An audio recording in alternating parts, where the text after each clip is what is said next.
Good morning, everybody. So nice to be here today. It's so nice to be in an environment where we're talking about ideas and creative ideas. And that is my world. My theme today, honestly, I think the destination unknown is so perfect for right now, as we all know, for better and worse. And as uncomfortable as it is to not know where we're going, it's an incredibly creative place to be because we can choose in a wide variety of directions and where to go. And I think technology is changing so quickly now that you may have an idea that doesn't really exist in the world yet that you can make happen. I mean, there's just access to technology, and I find that really exciting. I was a classical full-time professional oboist. That's all I wanted to do from the time I was 10 years old. And I was playing with Chicago Symphony. I was at the top of my game when I had a shoulder injury. My destiny changed dramatically. But what I found, as uncomfortable as that was, I found new avenues. I started the Chicago Bird Collision Monitors. It's still going. It's a big conservation effort in Chicago. And I started getting into my own visual art and my composition and technology. And I want to show you some projects today. The path of creative intuition and the spark of inspiration, those are my guideposts. I want to show you a few projects and also show you what the seed was for these different projects and encourage you to really follow what you engage with, what resonates for you, even if nobody's ever thought of it before. Go for it. It's an exciting way to pursue technology and creativity and innovation. So let me pull up my first slide here. I will tell you, when I was playing with the Chicago Symphony, I never imagined I'd be doing this. This is a robotic drum musical partner. There's an ultrasonic sensor on there and a motor. And the inspiration for this, I didn't think mechanical sound could be that interesting. I'm an oboist, we do phrasing, you know. But I went to a workshop and found that motors could do crescendos and diminuendos and be interactive, and that's what was the seed for this project. And I composed a Slavic march to it.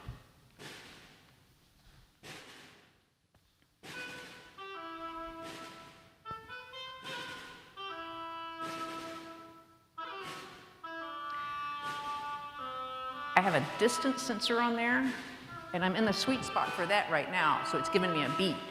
There's 3 different zones to my coding. It's run from an Arduino, which some of you know about, I betcha.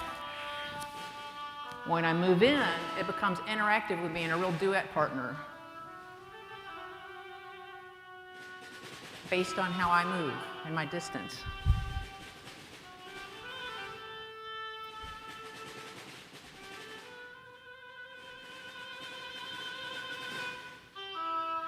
It's also kind of entertaining to find the beat zone.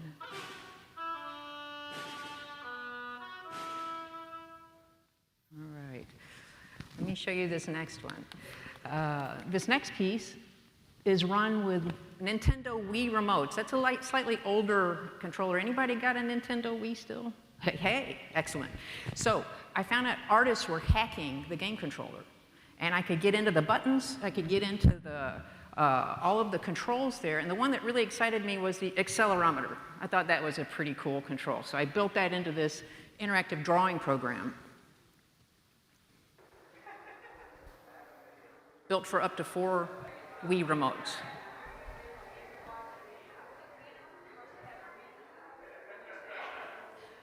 There's also a triple theremin on one of the remotes, which is really just honestly very tricky.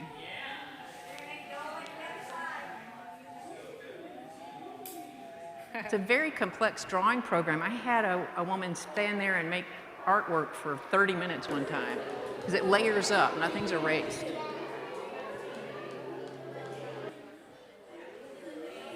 She's got the accelerometer going. The shapes get bigger the harder you swing your arms.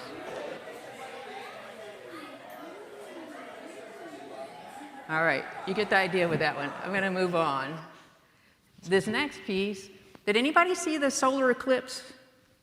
All right, I thought that was the most remarkable thing. I was in Nashville, and I went out to see it in the totality, they call it, when the sun actually was totally covered. it was an incredible experience for me. I found it so beautiful and so wrong, you know, and the light was so incredible. And I filmed it. This is all video footage I filmed, and a actually more traditional composition that I created for Chatterbird in Nashville. And I'm working the visuals for the performance.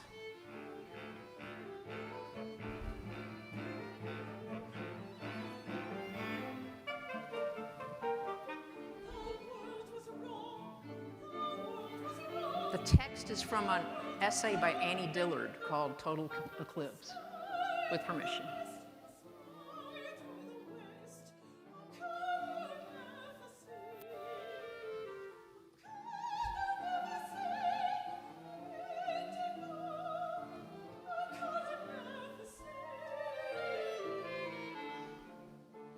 So I had MIDI controllers. Anybody know what MIDI is?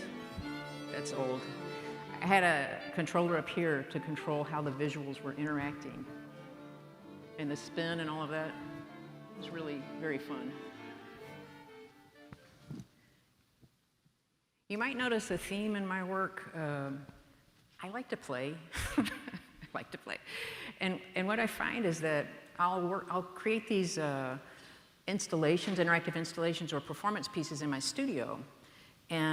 But then when I put them out in public and people play with them, they do things I never thought about. And I get such a kick out of that, you know? Sorry, I made a boom there with my microphone. This is Constellation. This was a commission by Metro Arts and the National Endowment for the Arts. And this is using the Xbox Connect. Anybody use that?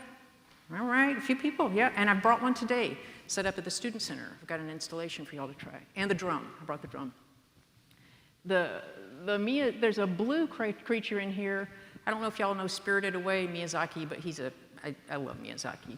There's a little bit of an homage to Miyazaki. Now, the Connect is actually, it's kind of a mirror effect. And when you walk into the space, the Connect shows you yourself, but in an animation. And each of these has sound. And when you move your arms, the shapes change, and sometimes the sounds change as well.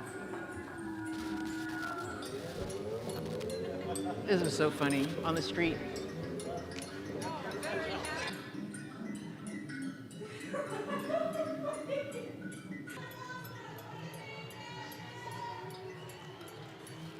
I exhibited this at 6 different locations in Nashville. It's a public artwork project. The thumpy sound is the sunset.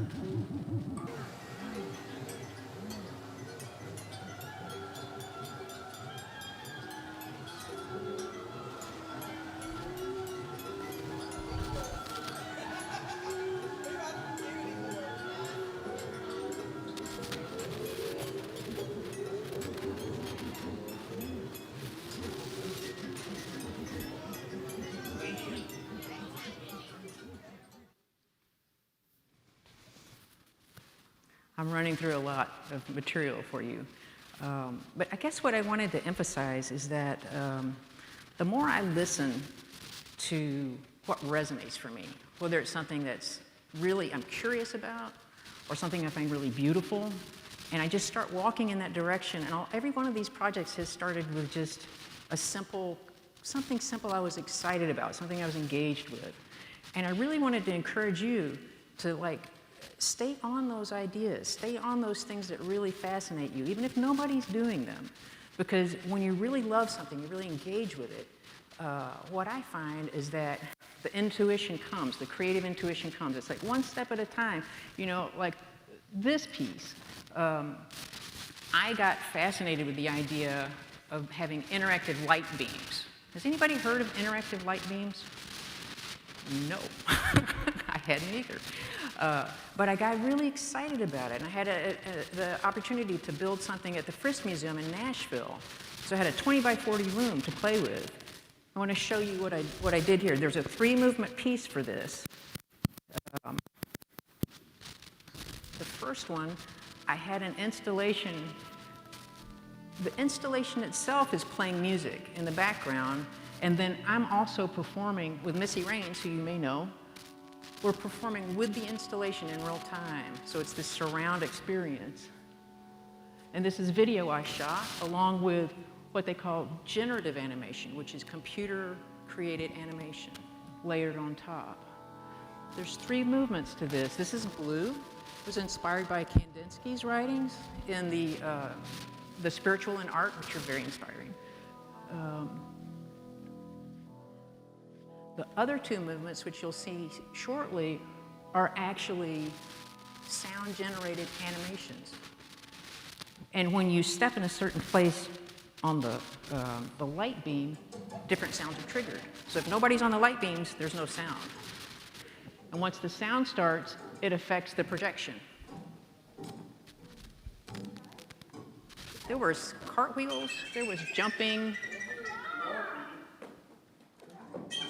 We had a great time.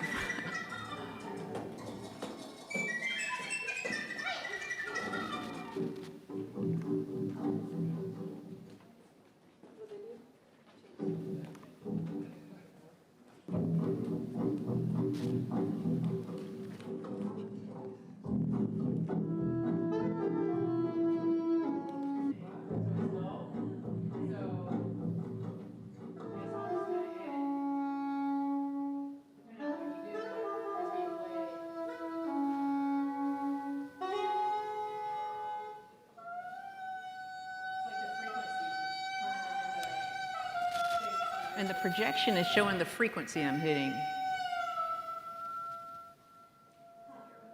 I brought that project also. So, as I stated in the beginning, my life did not go exactly as I planned. I really thought I'd be sitting in an orchestra for my entire life. And I loved doing that. I got to play with Chicago Symphony, I got to tour. It was a wonderful experience. But I never imagined I'd be doing code, doing my own creative code, soldering electronics, creating sensors. In that blue, yellow, red piece, I had 9 sensors. I had 4-foot sensors under the beams of light. Gave away my magic secret there. The beams weren't actually interactive, but it looked like they were. And what I find is that, again, listening to what I find compelling. You know, I love birds. I love nature. I have a project that is built around footage I took of bees at my house. There was this sound I couldn't identify. I found out it was a swarm of bees in the pussy willow. They come every February. They're going to be here soon. And it was this wonderful sound. I recorded the sound and I recorded the video. And the next thing, I used that in a piece with oboe, an interactive piece with oboe. So I don't know exactly where my projects are going to land and where what's going to be the final event or incarnation. But if I keep listening for that intuitive sense and that intuitive direction, and I talk to people, you know, and I have my friends and community around me to help me figure these things out and to try them out, I'm really, the results have been incredibly rewarding. And you guys are so bright. And I'm so glad you're here today. I'm so glad this thing's happening in person. And I'm just privileged to be on the stage with all these other remarkable people. And I hope you'll come see me at the Student Center. I've got the robotic drum, and I've got an interactive thing with the Connect to play with. So thank you very much. Hope to see you later.